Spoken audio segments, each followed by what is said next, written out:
The Peter Schiff Show. Last night, I was lying in bed. I wasn't asleep yet. I had just finished watching television. My wife and I were still awake. And the next thing we know, the house starts shaking, and it kept on shaking. I couldn't believe I was in an earthquake. And this was a decent sized earthquake. It was over 6.0 on the Richter scale. It happened in the ocean, but not too far from Puerto Rico. I think it rattled a lot of the islands here in the Caribbean. I haven't felt an earthquake since I lived out in California. And to be honest, I never even considered earthquakes here in Puerto Rico. I mean, I knew about hurricanes, but I really didn't think we would be hit by an earthquake. And we did. Fortunately, it didn't do any actual damage. In fact, I don't think anything in Puerto Rico was damaged. And of course, the big risk when you get earthquakes in the ocean is tsunamis. So, but that didn't happen either. But in the meantime, I've got a tropical storm overhead as I am recording this podcast. Tropical storm Karen has arrived in Puerto Rico later than thought. It was supposed to come this morning, but it didn't get here till this afternoon, although Karen doesn't really sound particularly menacing, and it's living up to its name. It's really just a little rain, not too much wind, so that's not bad. The real disaster is not here in Puerto Rico with earthquakes and tropical storms. It's the disaster that is unfolding in the cryptocurrency markets. We are seeing some real carnage, a real bloodbath over there.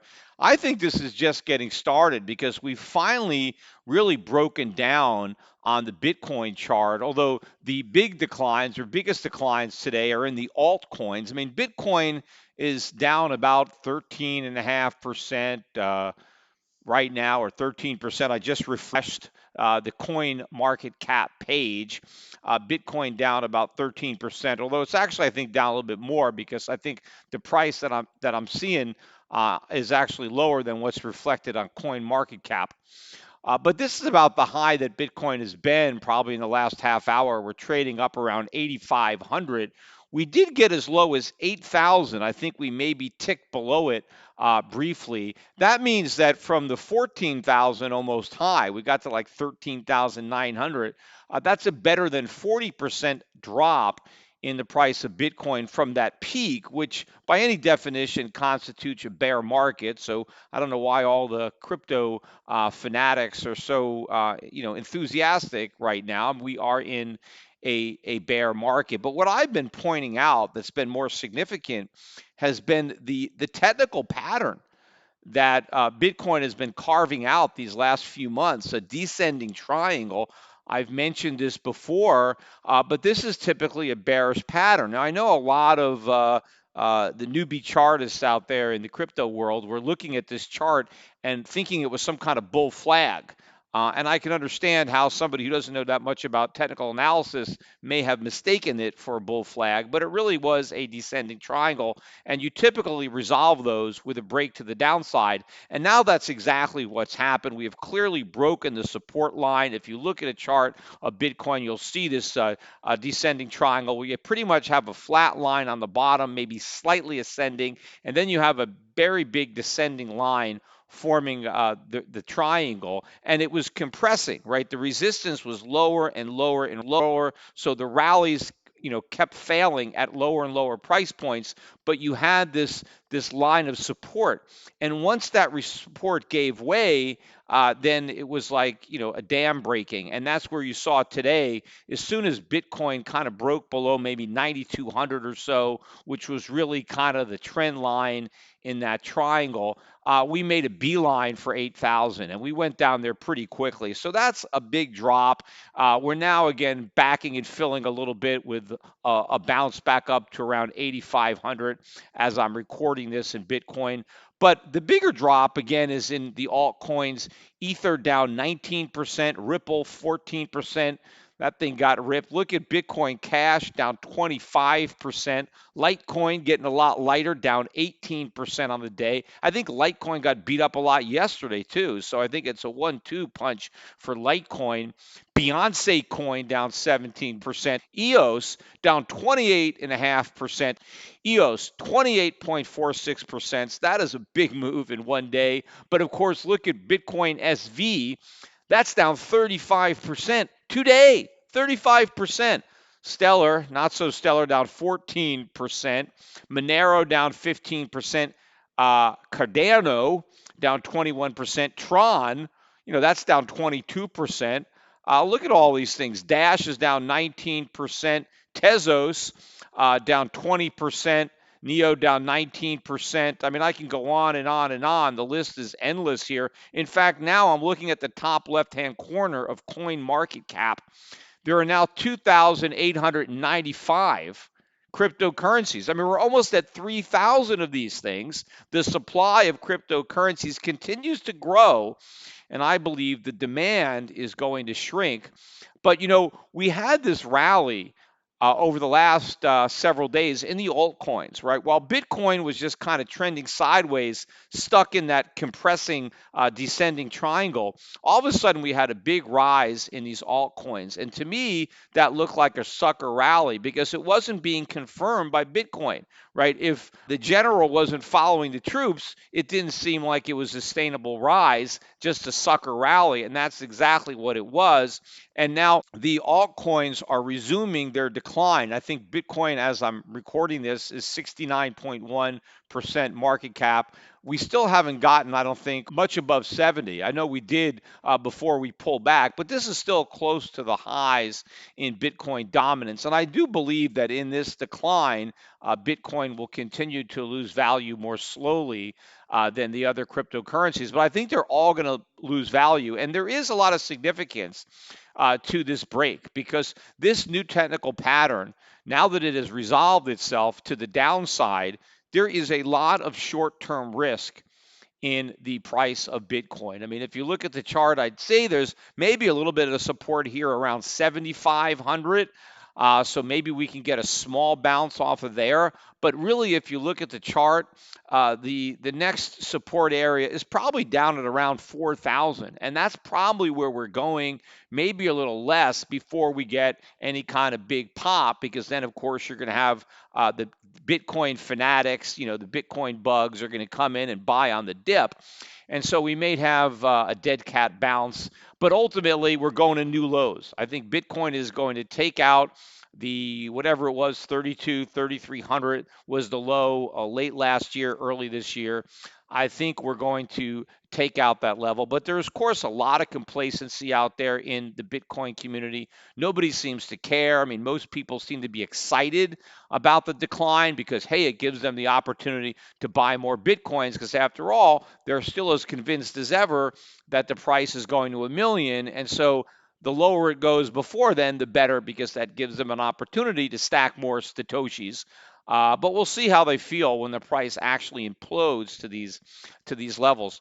Anybody can sell their Bitcoin and buy it back, right? I mean, you don't have to ride it all the way down, right? You could sell and get back in, but most people are afraid to sell because then they think the market's going to take off and they'll miss out. A bear market slides a slope of hope, and there's probably more hope in the Bitcoin bear market than in any other bear market that I have witnessed. But it's not just cryptocurrencies that are really seeing the air come out of the bubble. I've been talking about what's been going on in the stock market, ever since really the implosion of WeWork. Again, something I've been talking about for a while, that company just doesn't work, that the model is flawed and they had too much debt. But now that whole IPO is imploded, right, it's kind of like a wake-up call for a lot of investors that this game is coming to an end. And you can already see a lot of these companies that already made it out of the IPO gate, right, that aren't making money, starting to fall. I mean, look at the stock Fiverr, right? That one came public not too long ago at 21. It got as high as 44. Today, the stock is at 17 bucks. That's down another 2.64% on the day. That's a new 52-week low. Look at the Smile Direct. I just talked about that last week, down another 8.5% today. This thing's at 1568. They came public at 23, but it never even saw 23 in the public market. The highest it was 21. I mentioned Chewy again last week. Chewy getting chewed up today, down another 5.35%.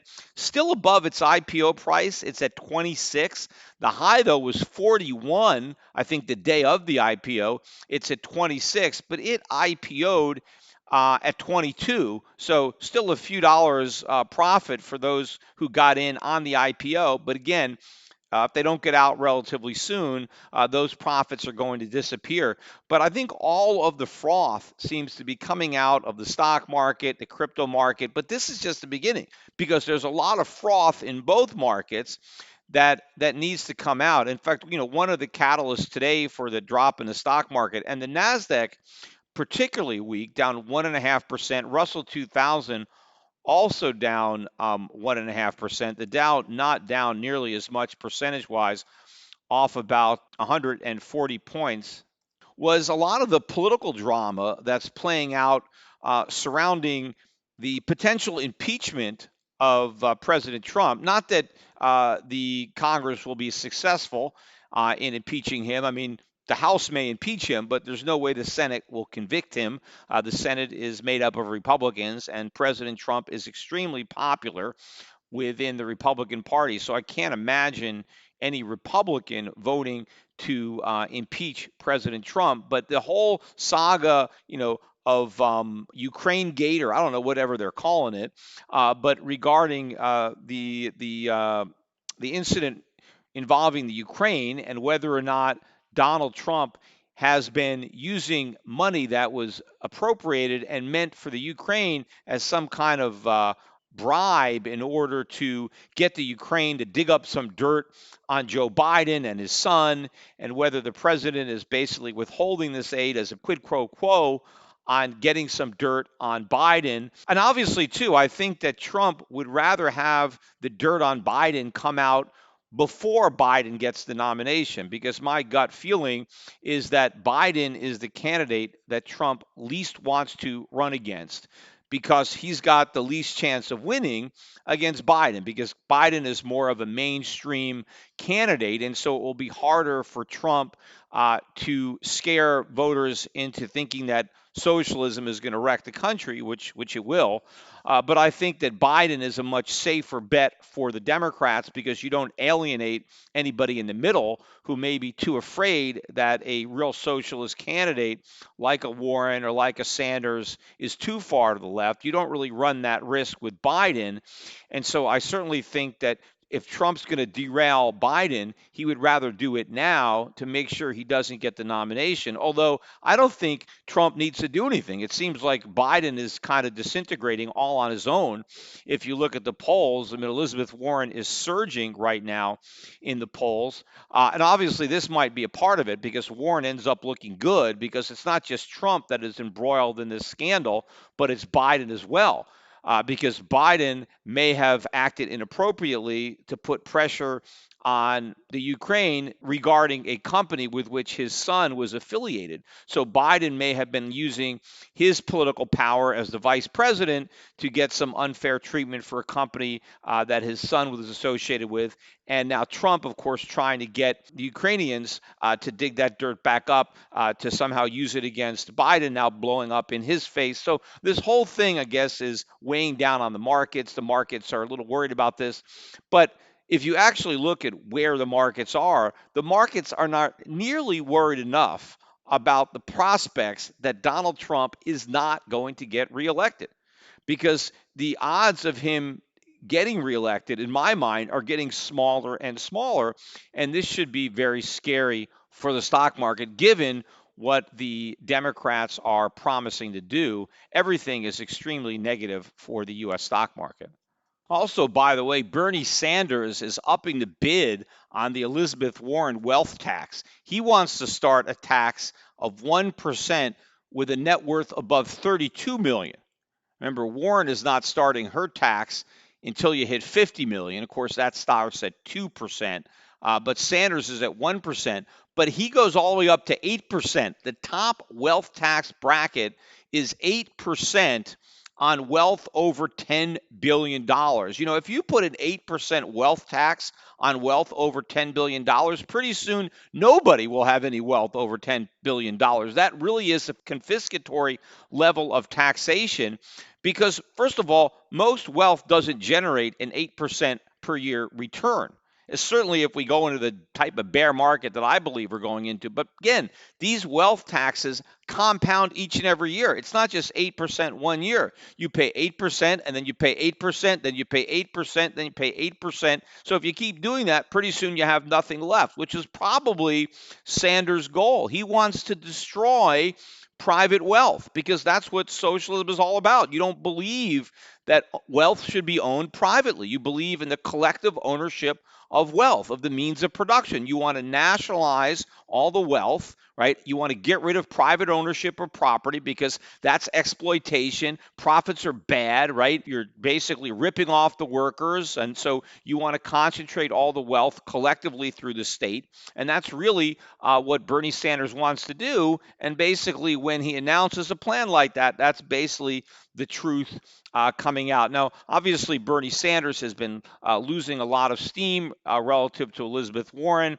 So ultimately, it's probably Warren who is the more likely nominee. But you never know. Maybe Bernie Sanders could end up being the VP on a Warren Sanders ticket. I mean, normally you would think that if somebody like Sanders was elected, she'd want to go mainstream, maybe get a moderate guy to balance out the ticket a little bit.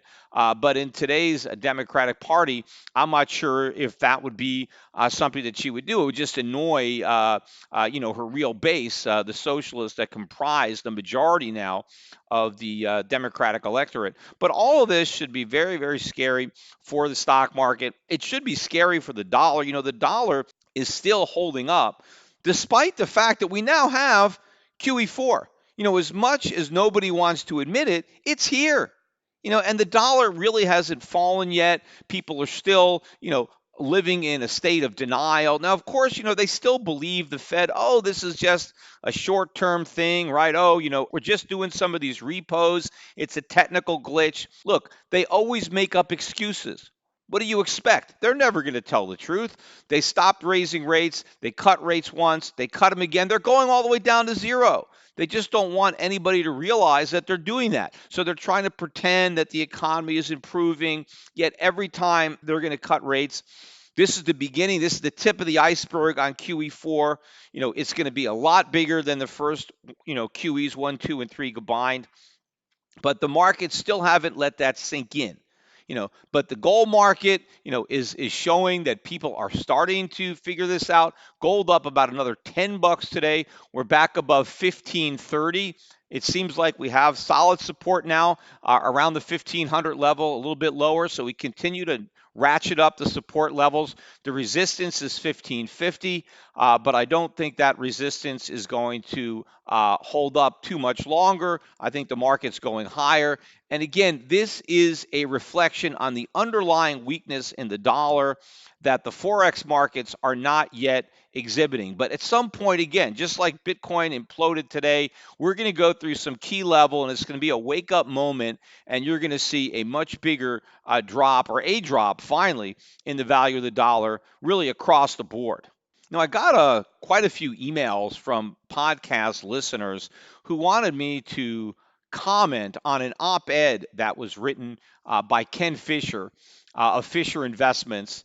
And this was in the USA Today. And Ken, he manages a very large asset management company, very successful guy, lots of marketing. I mean, you see his ads all the time. If you have over $500,000, we'll manage a portfolio for you. And to me, I've looked at, most of his portfolios, and it's pretty much cookie cutter S&P 500 type stuff, maybe a little bit of a closet indexer going on, a lot of large cap stocks. So pretty much just buy and hold big cap U.S. stocks. And, that's obviously worked well for Ken Fisher during the bull market. I think it's not going to work out well for Ken Fisher clients during the bear market.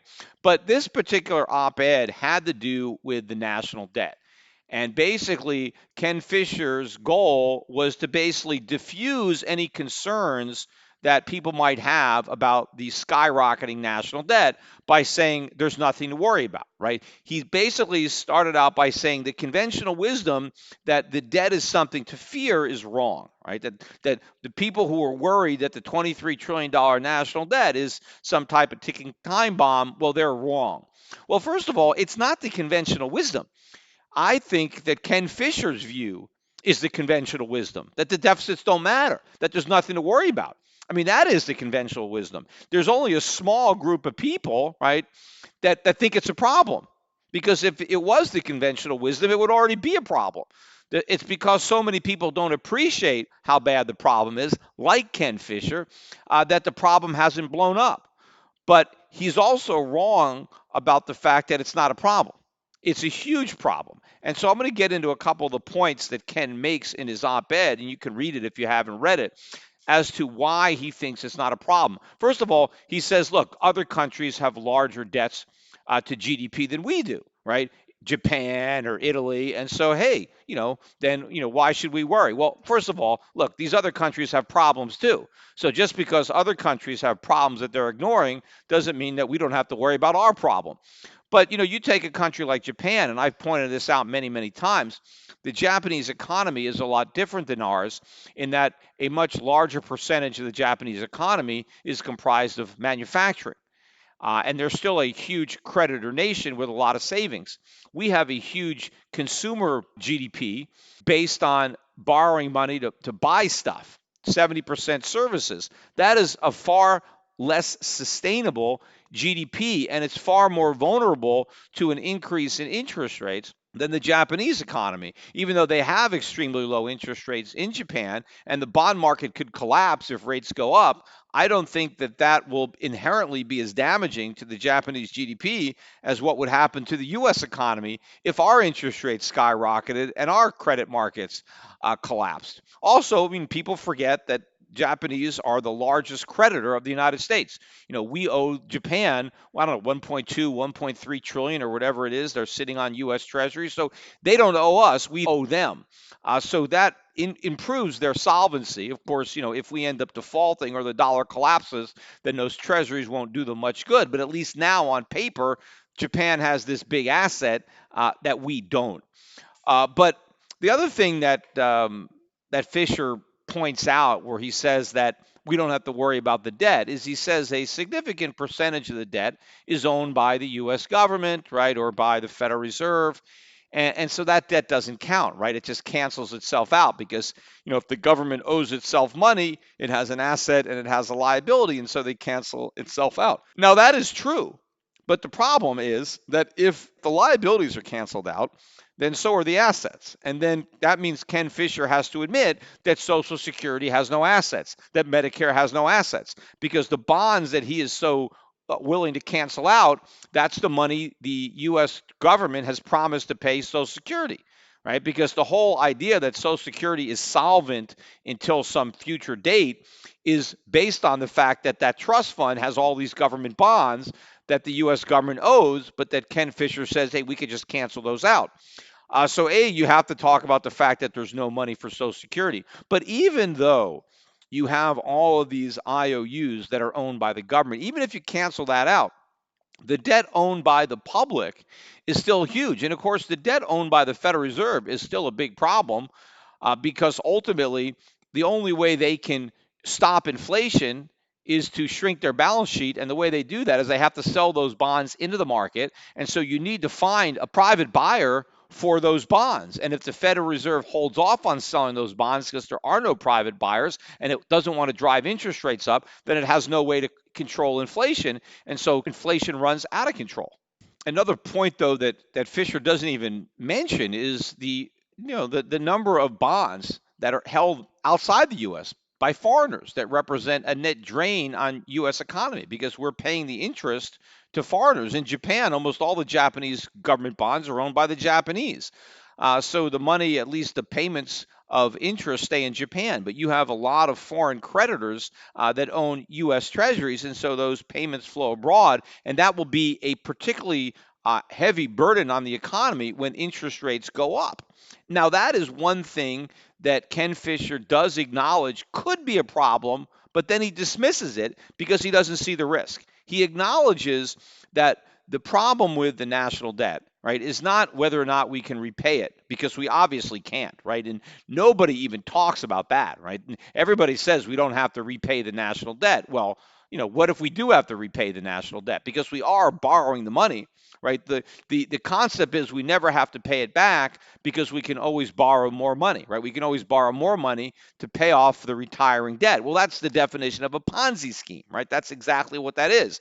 If you're simply going to pay off your old debt by issuing new debt, then you're running a Ponzi scheme. And Ponzi schemes don't work. That's why they're illegal, because they don't work. And if a government runs a Ponzi scheme, that doesn't mean it's going to work any better than if a private individual runs it. Now, maybe the government can keep the Ponzi scheme going longer, right, and involve more people, but inevitably it's going to collapse. So at some point, I think we do have to repay the national debt. Now, of course, we can't, so that means we're going to default.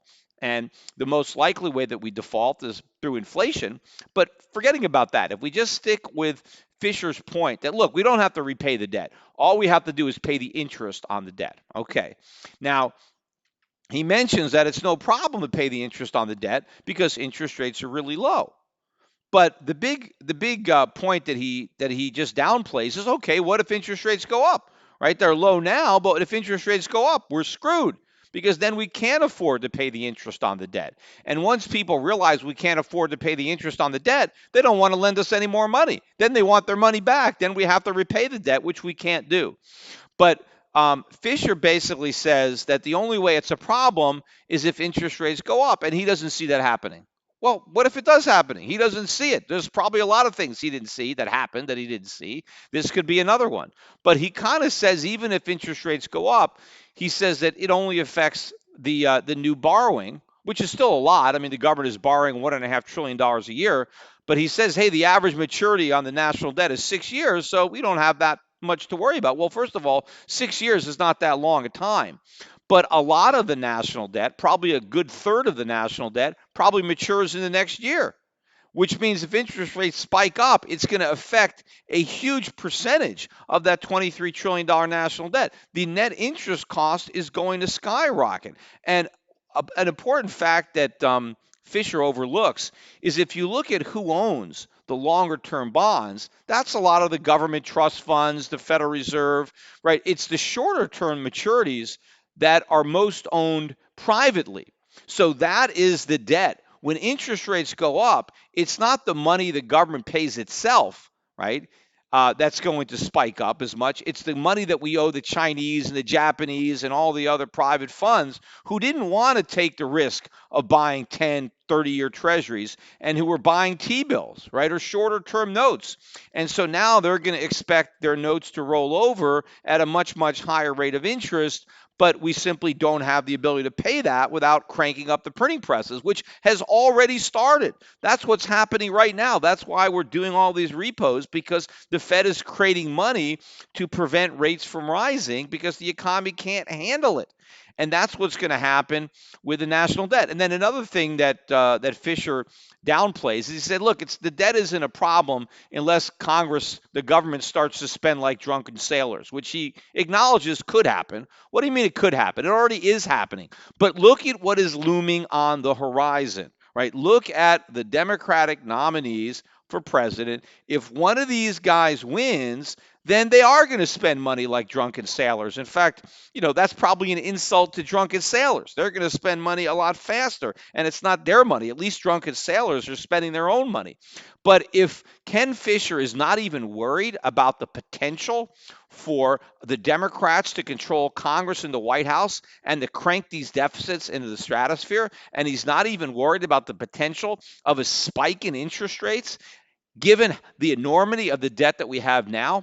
No, I think that this op-ed is completely wrong. In fact, I may try to write one of my own to submit, we'll see, to USA Today to counter this piece.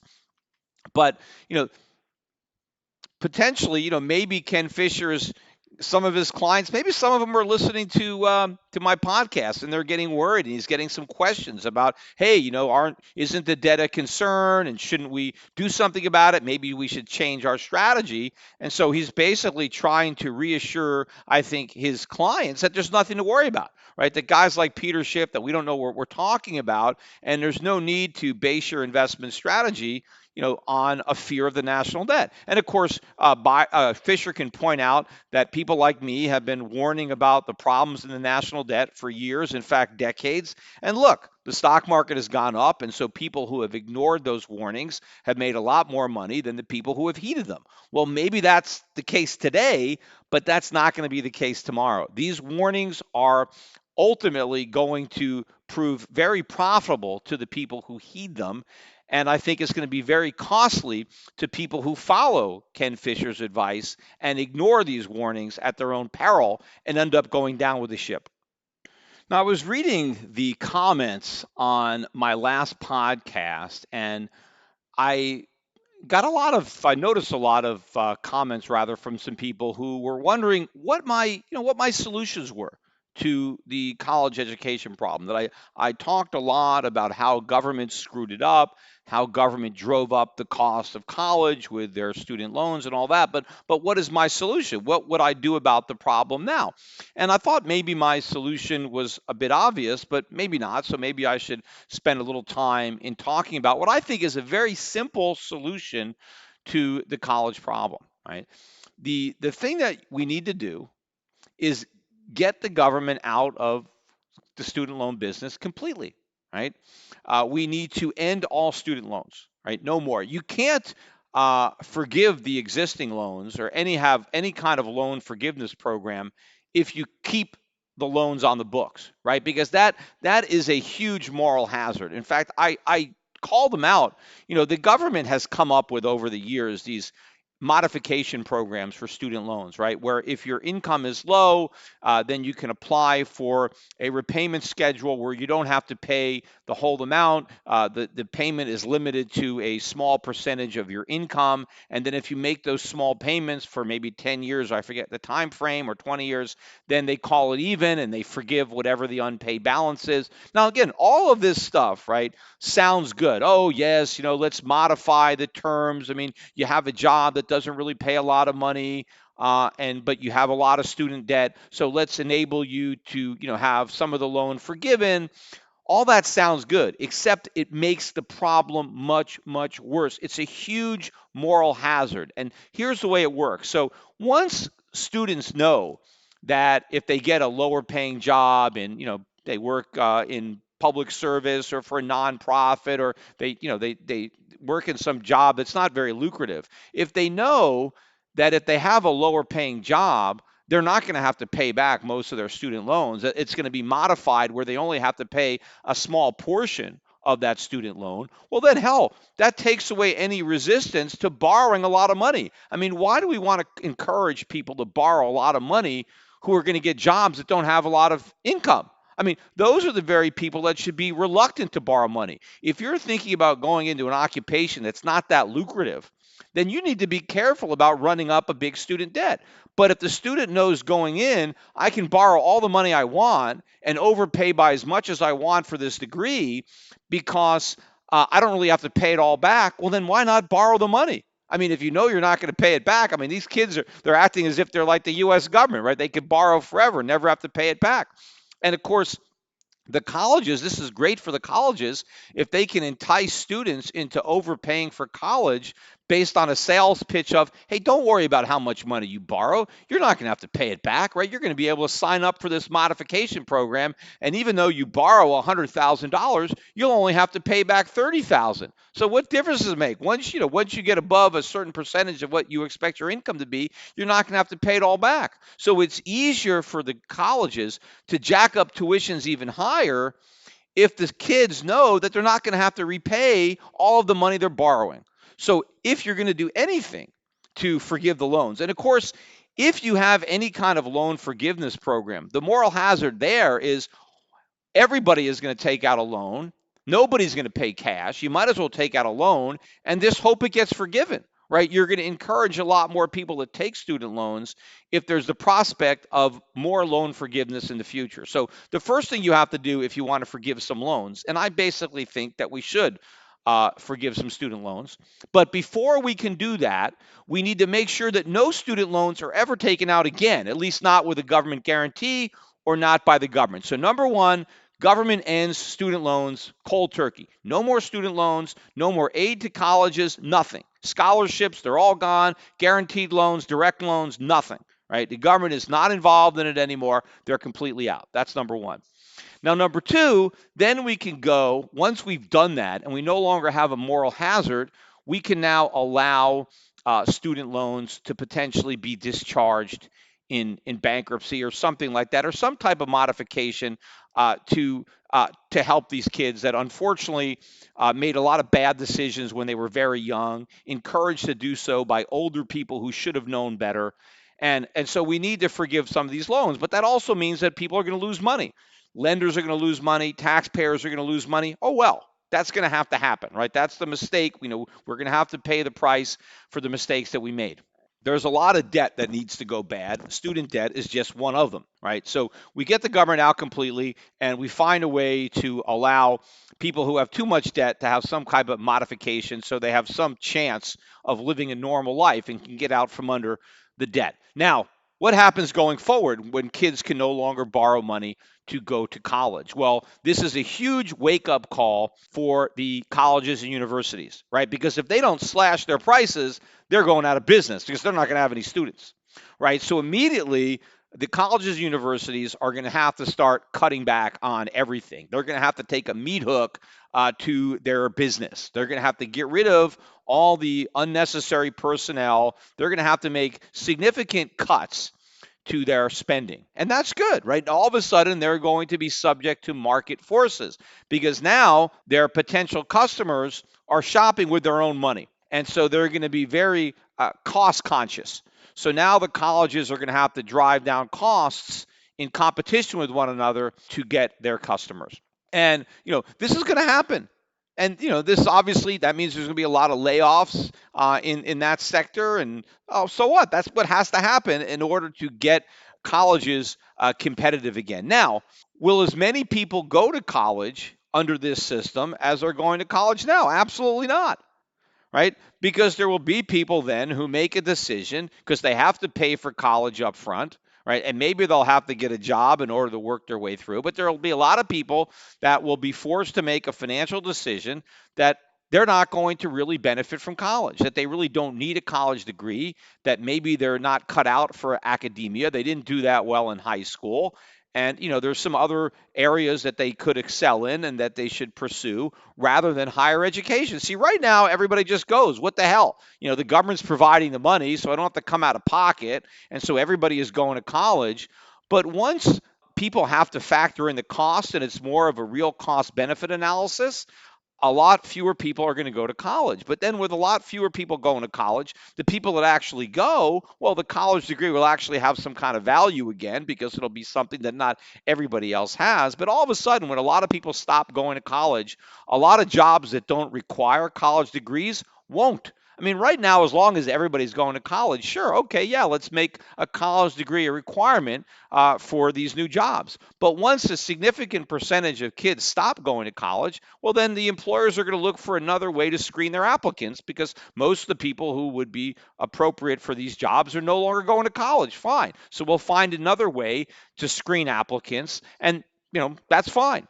So the free market is the only solution, right? We have to get the government out of the college education system completely, just the way it was before.